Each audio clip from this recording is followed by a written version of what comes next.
Fala pessoal, estamos começando mais um Sindustalk, a gente já está chegando no finalzinho da obra. Então hoje a gente trouxe aqui o Eduardo Dias, ele vai falar um pouco mais, pessoal, pra gente sobre louças e metais. Hoje a gente vai focar mais na parte de metais. Para quem não sabe metais, eu vou deixar que ele se apresente, explique o que são metais, para introduzir um pouco do que a gente vai falar hoje. Então, Eduardo, muito obrigado por aceitar o convite da gente, muito obrigado por estar aqui com a gente, compartilhando dos seus aprendizados que você adquiriu ao longo desses vários anos de mercado. E estou aqui com o Mário, eu, Rafael, e o nosso amigo Eduardo. Dudu, fale um pouco de quem é o Edu, se você me permite chamar assim. Quem é o Edu, como é que foi a trajetória dele. A gente sabe que todas as pessoas que a gente traz aqui têm uma trajetória incrível e a do Edu não é muito diferente. Então, seja muito bem-vindo ao Sindustalk e vamos para mais um episódio. Olá, boa tarde, né, pessoal? Mas eu tenho que agradecer pelo convite, por estar aqui, o Rafael, o Mário. O Rafael eu já conheci de muito tempo, né? Há longas datas. Um pouquinho de tempo já. Se bem que ele é muito novo, mas a gente já se conhece há bastante tempo. Mas, assim, quem é o Eduardo? Né? O Eduardo é o seguinte, eu comecei a trabalhar muito cedo, né? Eu comecei a trabalhar com meu pai eu tinha uns 15 anos de idade quando eu comecei a trabalhar no ramo de representação comercial. E foi uma trajetória assim, muito bonita, com muito trabalho, ao custo de muito trabalho. A batalha foi grande porque meu pai tinha 38 anos de idade, quando começou do zero, com os 4 filhos, né? E a gente começou a trabalhar nessa área de representação comercial com metais. E os metais foi um trabalho árduo, porque normalmente era uma empresa que a gente trabalhava, que não era reconhecida no mercado. E fizemos esse trabalho, visitando várias lojas para poder tentar vender o material. E daí surgiu a Metal Comércio para dar apoio nessa área de representação comercial. Então, quem é o Eduardo? Eduardo, eu sou formado em administração de empresas, trabalho a vida inteira com meu pai e hoje estou dando continuidade à representação comercial e à loja, Metal Comércio, junto com meus irmãos e a família. Show de bola. E é muito massa que a gente traz mais uma empresa familiar, né? Exatamente. E aí, vai ser Dudu ou Edu? Porque o Dudu ficou o Eduardo Cabral, né? É o Edu. É o Edu mesmo. Fica Pronto, Edu. Edu. Fechou. Mais uma empresa familiar aqui com a gente. Isso é muito bacana a gente ver que o nosso mercado daqui do estado do Ceará, ele tem essa cultura, né, de estar passando de gerações em gerações. E mais bacana ainda a gente trazer uma pessoa que é formada em administração. Não é um engenheiro que a gente normalmente traz, nem arquitetos. São pessoas que estão no mercado que contribuem para o crescimento do mercado local da gente.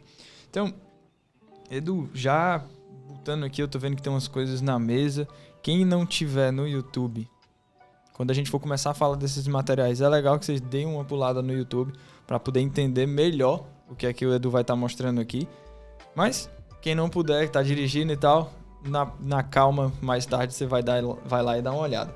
Então, Edu, me fala um pouco dos tipos de metais e se eles variam de acordo com o empreendimento, como é que é feito todo esse suporte, tanto da fábrica quanto da loja.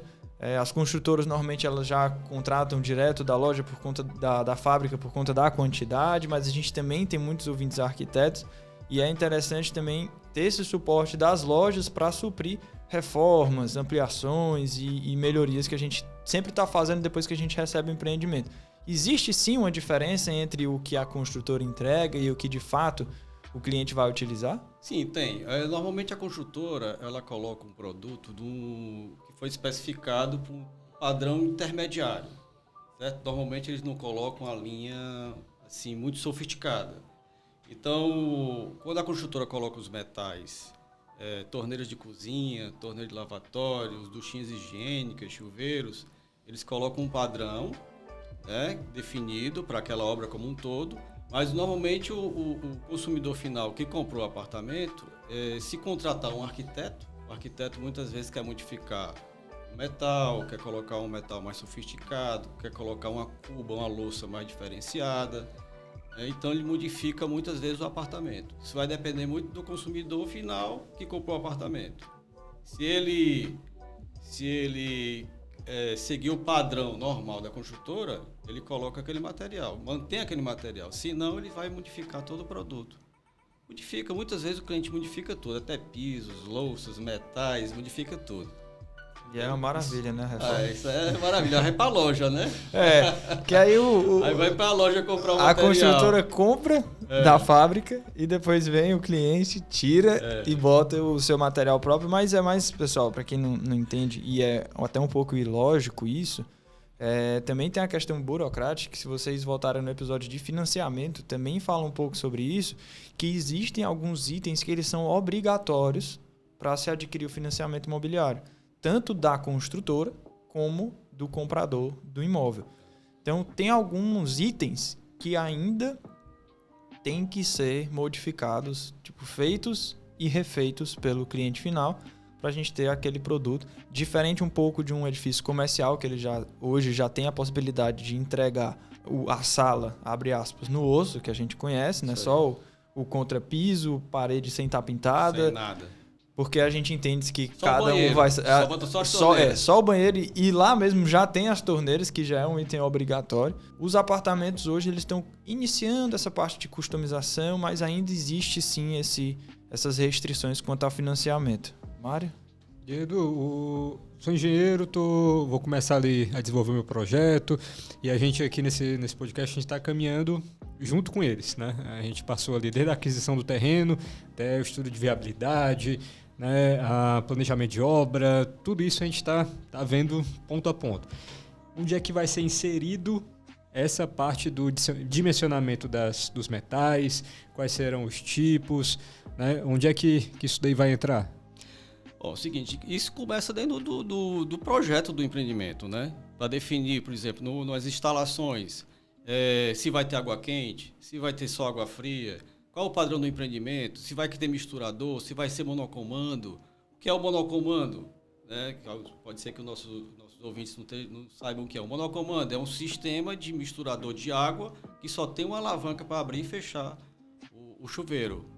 Então, existem os monocomandos de lavatório, existem os monocomandos de chuveiro e existe o misturador simples, que é um resistor de pressão, que é esse produto aqui, resistor de pressão, que você coloca um resistor de pressão para água quente, um resistor de pressão para água fria e você vai ter água misturada para atender o chuveiro, certo?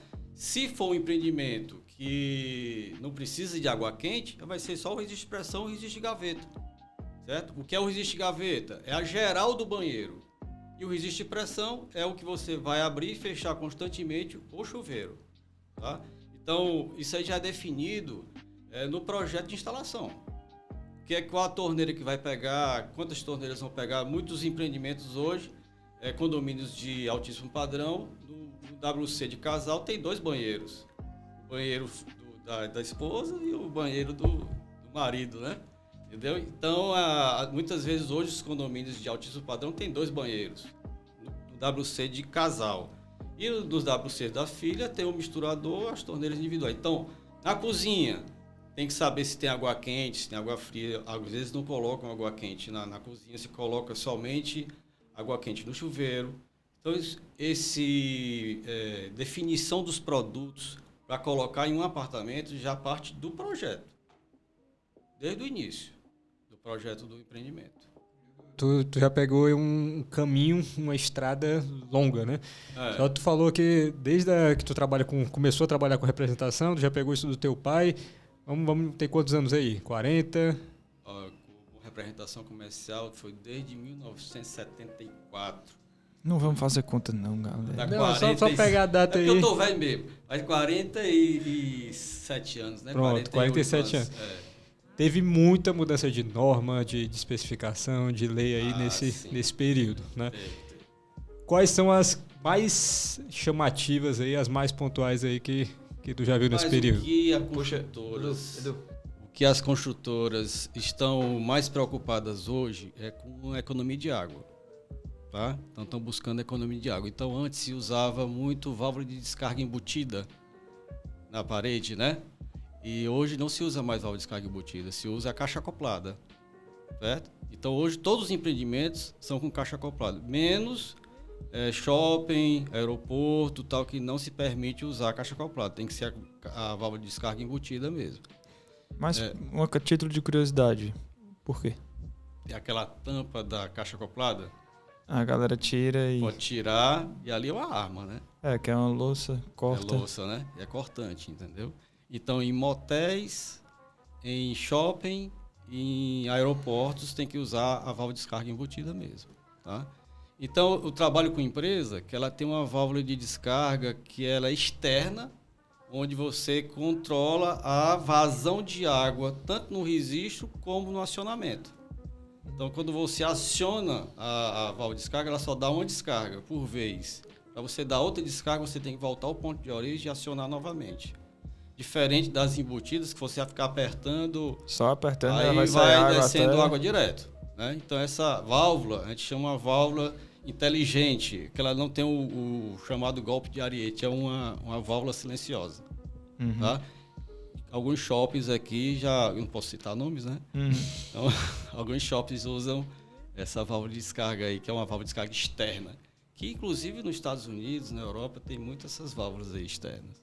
É bem interessante, é uma forma de você esconder, às vezes, aquele objeto, a cuba, que às vezes até os próprios arquitetos, sabendo disso, eles podem iniciar a colocar nos empreendimentos, voltar esse tipo de registro, até para ficar uma coisa mais limpa, você conseguir esconder alguma coisa, mudar alguma parte na ambientação. É bem interessante essas alternativas, né? Que o mercado ele já vê, porque, poxa, o imobiliário teve a economia, né? Que a gente tem ali de 6 e 3 litros. E o empresarial, o shopping, motel... Precisa de economia de água também. Aeroporto também precisa de economia de água. Então já foi uma forma de... Por isso que tem também as torneiras eletrônicas, que a empresa que eu trabalho, ela foi pioneira na fabricação de produtos eletrônicos. Que o produto eletrônico que é? Você aproximou da torneira, já sai água. Né? Depois que você sai, ela fecha só. Então, além das torneiras, tem os mictórios eletrônicos também, né? Então, que você tem uma economia de água muito grande, principalmente em shopping e aeroporto. Às vezes a famosa torneira da raiva, né? Que você... É aquela da mímica, que tu fica passando na mão e aí liga, não sabe se tá funcionando, aí vai pra do lado, aí quando tu vai pra do lado do que tu tava, começou a ligar, é ótimo. E tem aquelas racionamento automático, né? Que é com o botão. Você aperta, ela tem um tempo, né? Isso. Ela tem um tempo. Então, aquilo é regulável, a gente trabalha com 2 modelos. Ambos são reguláveis? Não, só um modelo que é regulável. Qual que é regulável? O regulável que é aquele... É mais caro. Você tem economia de água. Olha aí. Não é mais caro. Tu tá falando com o vendedor, cara. Não é mais caro. Às vezes o mais barato vai sair muito mais caro. Tá sem controle para não falar nome aqui demais. Não, mas pode, algumas a gente consegue. Então, existe uma racionamento automático que você aperta e ela não sai água. Ela só sai água a partir do momento que você solta. Porque senão a galera fica lá apertando. Ela tem internamente, ela tem um mecanismo que vai subindo internamente que você visualmente você não vê. Uhum. Mas aí ela vai dar uma economia de água. Ela tem um tempo que você regula vai de 6 segundos a 9 segundos. É quase uma gincana do Google para lavar a mão, tá ligado? E também tem os arejadores, né? Pronto. Que os arejadores é que essas torneiras com acionamento automático, ela tem os arejadores que só dão uma vazão constante, independente da coluna d'água, certo? De 6 metros por segundo. 6 metros cúbicos. Não é 6 metros cúbicos, não. Ela dá uma vazão de 6 segundos. Ah, tá. Certo? Edu, a 6 gente metros pegou... cúbicos por segundo é água, viu? A gente pegou a transição do... A gente construiu muito o faixa 1, a construtora da gente. Certo. E teve um momento de transição que começou a ser obrigatório o uso de arejador, o vaso com o acionamento duplo, né? Certo. E essas coisas passaram a ser obrigatórias, né? Então a gente agora está tentando o selo verde na prefeitura aqui de Fortaleza. Aí uma das coisas que fala lá é isso também. Um selo azul da Caixa fala disso também. Mas isso na questão da sustentabilidade. Mas de norma mesmo. Tem alguma norma que prevê a economia de água dessa forma? Que tem que ser de... Não existe uma norma que exija que a lei mesmo, construtora tem que economizar água, não. Isso aí, muitas vezes, é para você ter um certificado do selo verde, que alguns construtores aqui já receberam aquele selo Green Builds, né? Para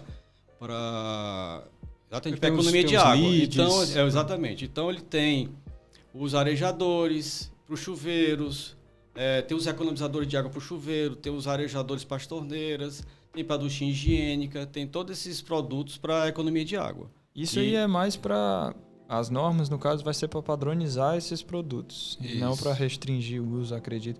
Acredito que somente aquela questão de parede que deve talvez ter uma norma. A norma normalmente é o quê? É para os registros de pressão, que eles exigem uma pressão máxima, né, para poder atingir. Por exemplo, a norma técnica, ela exige que um registro de pressão na parede ele aguente até 7 kg de pressão, que são 70 metros de coluna d'água, certo? Então, os registros que eu trabalho, normalmente eles chegam até 11 a 12 kg de pressão.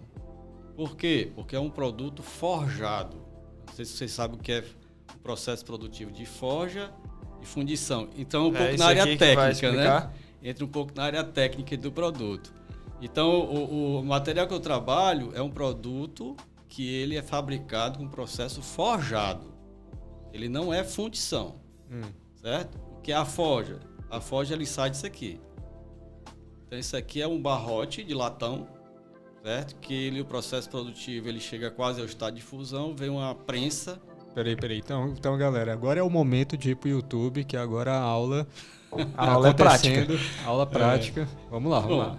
Seria viável? Com certeza. Então é o seguinte, isso aqui é um barrote de latão puro, tá?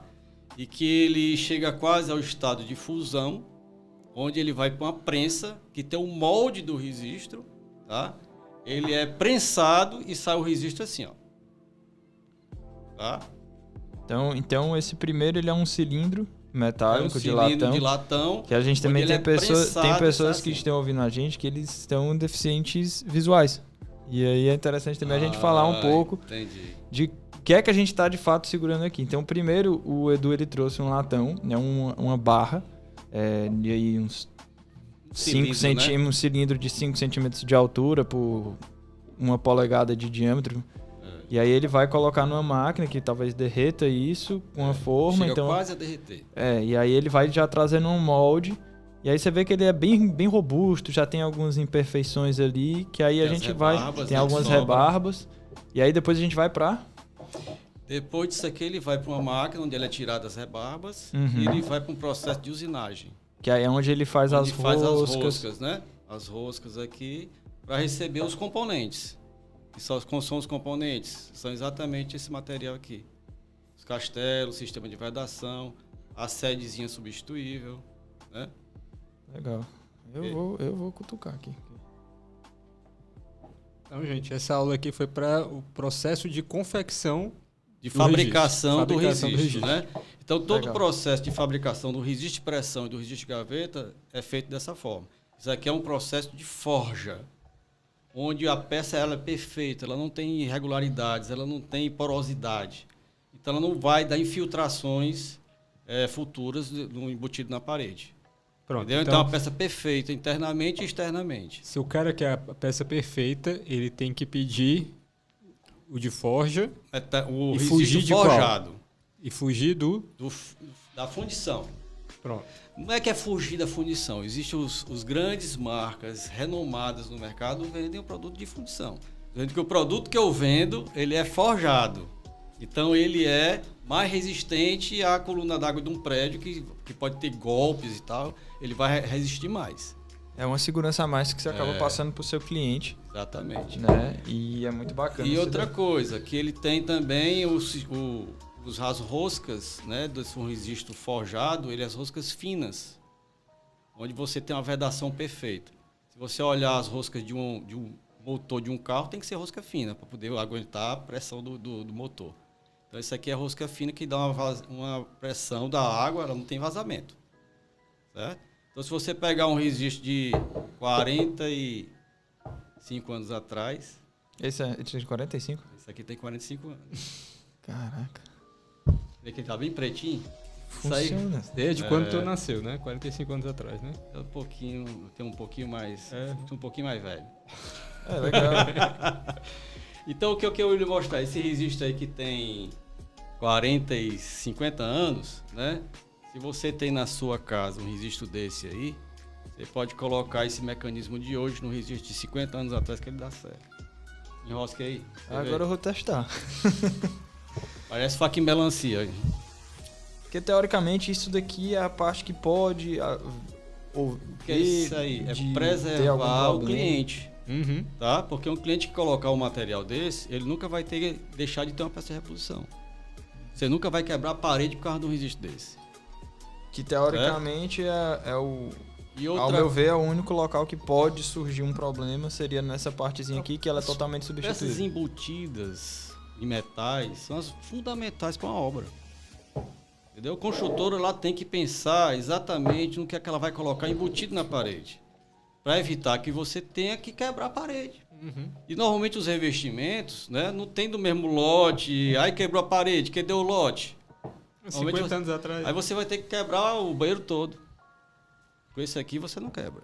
Certo? Porque não sei se você observou, Rafa e Mário, que internamente aqui É idêntico. você tem uma pecinha cromada aqui dentro. É. Tem uma pecinha cromada. Isso aqui a gente chama de sede. É uma peça substituível, trocável. Ela também troca essa É essa rosqueada. rosquinha? Legal. Aí você substitui. Tem uma chavezinha específica, Tem né? uma chave Allen específica para isso. Entendeu? É um show de bola. Então isso aqui eu trouxe para mostrar porque eu acho que é fundamental para as construtoras utilizarem esse material. E assim, beleza. A gente já fez o projeto, já sabe o que é que a construtora precisa comprar, já fez a compra, né, de acordo com o projeto. Nesse ato do recebimento, o que é que a construtora, o construtor, ele tem que ter cuidado ao receber, ao armazenar, ao instalar esse produto, e quais são os erros que podem vir a acontecer tanto no projeto quanto nessa hora de recebimento. O que eu posso dizer para você é o seguinte, ó. No recebimento ele vem em caixas, onde você pode armazenar em prateleiras, né, os metais. Você não pode deixar no chão, que pode chover, pode molhar e tal, e pode danificar as caixas. O produto, ele trabalha com água. Danificar o produto não vai danificar, tá? Armazenar. E normalmente algumas construtoras elas separam por kits, por apartamento, que facilita até para distribuir o material para entregar para quem o instalador fazer a instalação daquele kit, certo? Então tem construtora que separam por kits por apartamento, para não ter dificuldade de, aquele kit é daquele apartamento, não vai sobrar nem vai faltar material. Se eu quero comprar por kits, como Bom, é que fica? aí teve um período aí que a gente fornecia os kits, já vinha até nas caixas e o número dos apartamentos, tá? A gente fornecia isso. Mas qual era a dificuldade? Porque vinha todo o material na nota fiscal só. E quando o almoxarife recebia o material, ele ligava para a gente e dizia, como é que eu vou conferir esse material? Né? Porque vinha separado por kit e a nota fiscal era tudo junto. Então não tinha como a gente emitir várias notas fiscais por apartamento, né? Então, o que é que é? Rapaz, tem uma planilha que vocês mesmos que prepararam, você tem que conferir pela sua planilha, tá? Então, hoje não tem mais como a gente fazer isso, porque gerou vários problemas e também é custo, né? Hoje as fábricas estão mais enxutas e não tem como uma pessoa disponível para poder separar o material por kit. Tem mais como fazer isso. Essa separação já é a própria obra que faz e cada um faz da forma que acha melhor. Exatamente. Acaba ficando mais personalizado isso daí. Outra coisa que você falou foi sobre como colocar o produto para proteger o material. Então, o que é que a gente aconselha muitas vezes o construtor? Rapaz, não instale agora o produto, a torneira. Instale só quando você realmente vendeu o apartamento. Porque pode gerar um custo para a construtora guardar o material ali.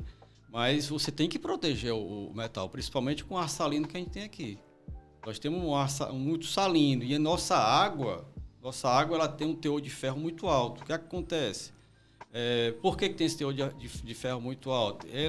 O Ceará chove pouco, tem pouca chuva. Então os açudes da gente, eles normalmente secam e tudo e não tem renovação de água, porque chove pouco. Então, a água que você recebe, ela já vem um pouco contaminada com alguns minerais do próprio solo. Então, se um pingo d'água ficar ali em cima da torneira durante um período, pode manchar o cromado, certo? Então, você tem que limpar. Se bem que tem umas garantias, todos os testes que foram feitos na fábrica, com névoa salina acética, com névoa salina neutra, para proteger o metal, é feito. A norma exige tanto. A fábrica ela faz 3 vezes mais o teste para proteger mais o cromado. E o cromado passa por 23 tipos de banhos para poder chegar aquele cromado que vai dar resistência e vai ter mais durabilidade. Mas se você não limpar e deixar o cromado ali sendo agredido durante muito tempo, vai danificar o cromado. Então o construtor sempre tem que ter esse cuidado de proteger o metal. E quais são os erros, principalmente de projeto, que ao teu ver assim, são cruciais e algo que todo construtor deveria... Eu vejo muito assim de erros é exatamente o que? A torneira que eu comprei da cozinha é de parede. A torneira da cozinha é de parede, mas ele comprou de bancada. Tem esse tipo de problema. Outra coisa, é a torneira que... O ponto da torneira da cozinha foi colocado na altura X. Aí ele comprou a torneira com bica alta. Aí a torneira ficou muito alta. Não, mas Edu, assim, agora a gente já está com mais de 20 minutos aqui. Tu já tem 47 anos aí de estrada aí. A gente quer os causos. O que é que aconteceu assim de coisas... bucho que, meu irmão... Isso daí é normal, o cara fez uma altura um pouquinho maior. Rapaz, o que a gente coisa teve assim de não dormir. De problemas mesmo foi algumas obras que ficaram... Teve um período aí que ficou muitos apartamentos fechados, sem conseguir vender e tal. Então isso aí foi um problema grande pra gente, porque não teve a proteção devida dos metais e foi aquela enxurrada de construtores ligando, a torneira está com problema de oxidação, que não sei o que, tá, por quê? Não teve esse cuidado do cromado, né? Mas, da manutenção mesmo. Da manutenção, mas dos tempos que eu trabalho com metais, pelo produto que a gente vende, com o padrão de qualidade que ele tem, tive praticamente problemas sérios com metais de jeito nenhum. Entendeu? Não é por isso que construtores que tem no mercado há 40 anos, 50 anos, continuam comprando conosco, certo? Porque o produto não dá problema. Norma de desempenho, as garantias. O construtor entregou o apartamento ali, entregou a casa, ele tem que fornecer um manualzinho, tem que fornecer o método e a forma do cliente fazer aquelas manutenções. Qual o cuidado que vocês chamam, né, a atenção nessa hora? Quais são as manutenções que têm que ser feitas para o cliente ali no pós? Pelo cliente. O que você tem, normalmente o construtor tem que colocar no memorial descritivo, né? Manual do proprietário. Não é o construtor que tem que fornecer? Isso. Pronto. Então, assim, as orientações que a fábrica passa para o construtor colocar no manual do proprietário. Pronto. Certo? É o quê? A ducha higiênica. Você tem que fechar após o uso, que ninguém fecha. Né? A duchinha higiênica você tem que fechar após o uso. Isso é a norma. Tá aí que eu não sabia. Isso é a norma. A duchinha higiênica você tem que fechar após o uso. Para não ter problemas de... Eu digo porque eu já vi situação que a válvula redutora de pressão de um prédio desregulou, se bem que o construtor coloca no memorial, no manual do proprietário, que tem que regular a cada 3 meses, ou é de 5 meses, que tem que regular a válvula redutora de pressão, e aquela válvula redutora de pressão não foi regulada.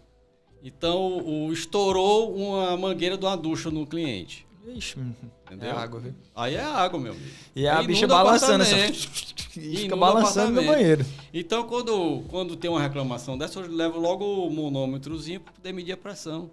Então, tem lá, muitas vezes, está 6 kg de pressão.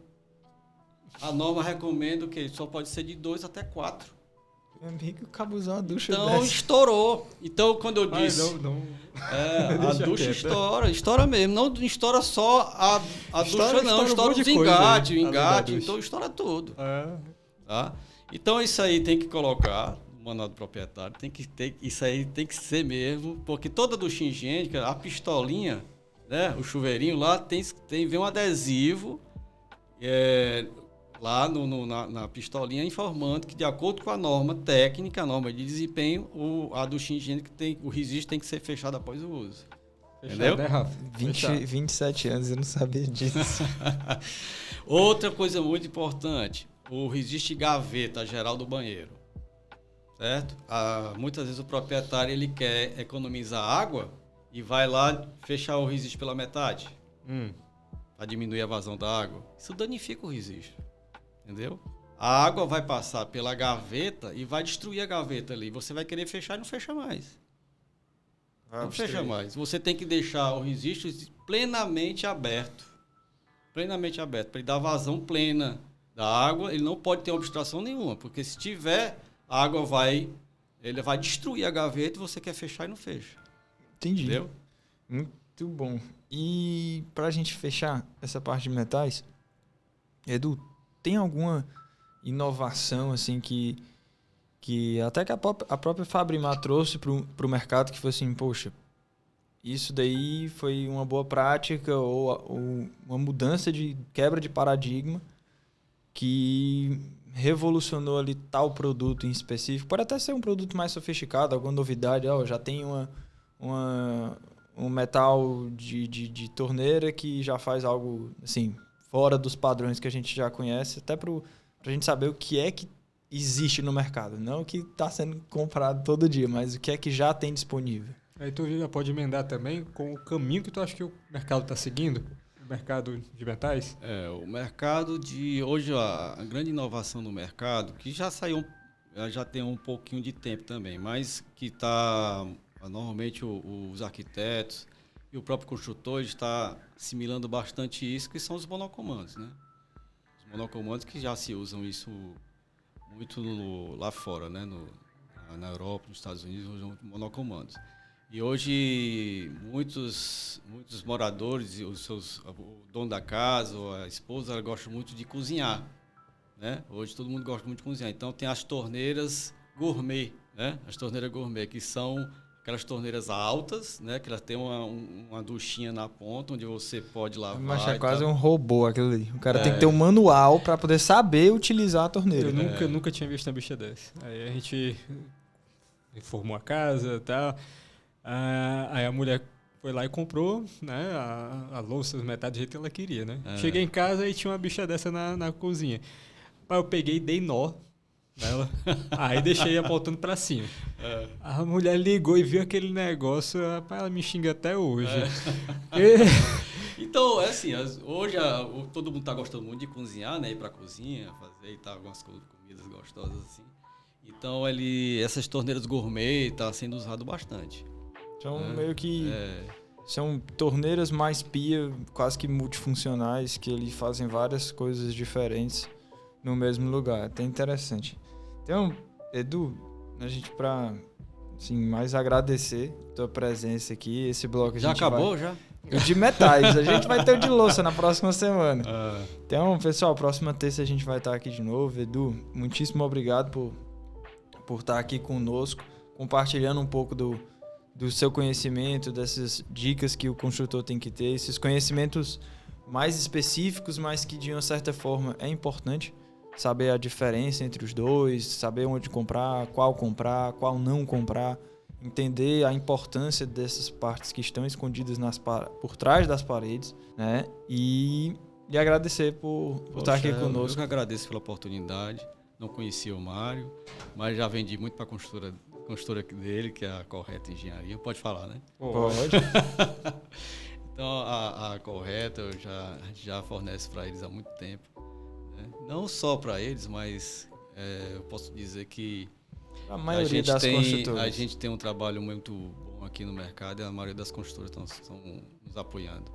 Show de bola. Muito obrigado, pessoal, pela oportunidade aí. Até a próxima terça. Se você gostou desse episódio, curte, comenta e compartilha com uma pessoa que você gosta. Um arquiteto amigo, um engenheiro amigo que trabalha mais com essa parte de instalações, esses acabamentos de obra.